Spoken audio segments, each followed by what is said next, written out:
ఏరువేతకు కేంద్ర ప్రభుత్వం రెడీ అవుతోంది. వామపక్ష తీవ్రవాదం లేకుండా చేసేందుకు వేల కోట్లు ఖర్చు చేసేందుకు ప్రణాళికలు సిద్ధం చేస్తోంది. ఆపరేషన్ మావోయిస్టు కోసం గతేడాది 1000 కోట్లు ఖర్చు చేసిన కేంద్ర ప్రభుత్వం రాబోయే రోజుల్లో మరిన్ని నిధులు ఖర్చు చేసేందుకు సిద్ధమవుతోంది. అందులో భాగంగా మావోయిస్టులకు కేర్ ఆఫ్ గా ఉన్న ఛత్తీస్గఢ్ పై మోడీ సర్కారు ప్రత్యేక దృష్టి పెట్టింది. అయితే దేశవ్యాప్తంగా చాలా ప్రాంతాల్లో మావోయిస్టుల ఉనికి ప్రశ్నార్థకంగా మారిన ఛత్తీస్గఢ్ లో ఎప్పటికప్పుడు రూటు మార్చుకుంటూ విధ్వంసం సృష్టిస్తూనే ఉన్నారు. దీంతో కేంద్ర ప్రభుత్వం ఛత్తీస్గఢ్ లో మావోయిస్టులపై ఉక్కుపాదం మోపేందుకు చర్యలు చేపడుతోంది.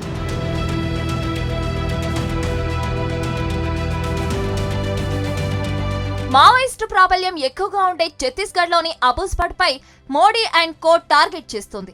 ఎట్టి పరిస్థితుల్లోనూ ఆయా ప్రాంతాల్లో మావోయిస్టుల ప్రాబల్యాన్ని తగ్గించేందుకు కేంద్ర ప్రభుత్వం భారీగా నిధులు మంజూరు చేస్తోంది.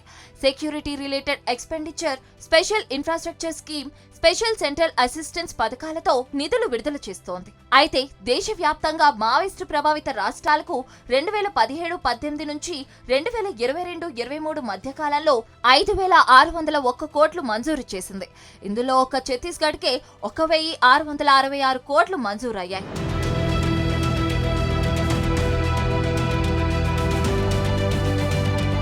అయితే ఆంధ్రప్రదేశ్, తెలంగాణ, బీహార్, మధ్యప్రదేశ్, జార్ఖండ్, పశ్చిమ బెంగాల్, ఒడిశా, మహారాష్ట్రలలో మావోయిస్టుల ఉనికి చాలా తగ్గింది. దీంతో ఆయా రాష్ట్రాలకు నరేంద్ర మోడీ ప్రభుత్వం నిధులను బాగా తగ్గించి ఛత్తీస్గఢ్ పైనే ప్రత్యేక దృష్టి పెట్టింది.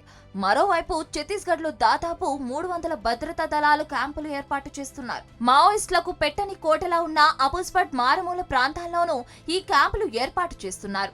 తాజాగా బీజాపూర్ సమీపంలోని కోరగట్టులోనూ క్యాంపు ఏర్పాటు చేశారు.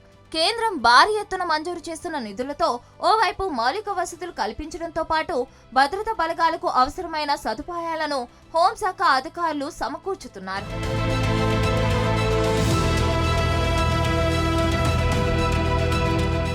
మరిన్ని వీడియోస్ కోసం ఛానల్ ని సబ్స్క్రైబ్ చేయండి. లేటెస్ట్ అప్డేట్స్ కోసం వాట్సాప్ ఛానల్ ని ఫాలో అవ్వండి. ఆ లింక్ డిస్క్రిప్షన్ లో ఉంది.